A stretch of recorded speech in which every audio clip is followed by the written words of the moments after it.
দেড় মাস পর সৌদি আরব থেকে ১ লাখ টন অপরিশোধিত জ্বালানি তেল নিয়ে দেশে পৌঁছেছে মার্শাল আইল্যান্ডের পতাকাবাহী জাহাজ এমটি নিনেমিয়া।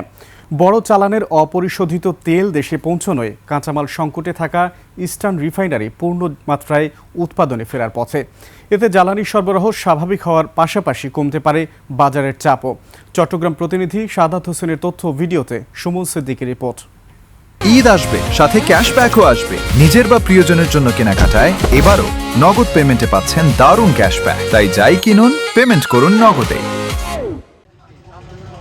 সকালে চট্টগ্রাম বন্দরের বহিনঙ্গর কুতুবদিয়া চ্যানেলে ভিড়ে জাহাজটি।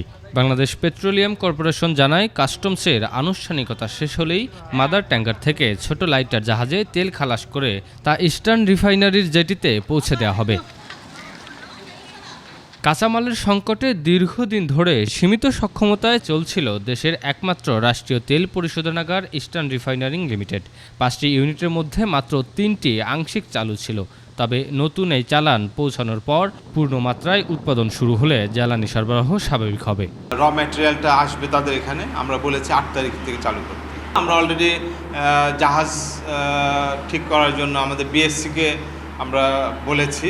এর আগে মধ্যপ্রাচ্যের অস্থিরতায় প্রায় 2 মাসে কোনো নতুন চালান না আসায় রিফাইনারির 2 ইউনিট বন্ধ হয়ে যায়। বাংলাদেশ শিপিং কর্পোরেশন জানায়, সৌদি আরবের ইয়ানবু বন্দর থেকে 20 এপ্রিল ট্যাঙ্কারটি যাত্রা শুরু করে। 13 দিনের সমুদ্রপথ পাড়ি দিয়ে অবশেষে বাংলাদেশে পৌঁছায় জাহাজটি।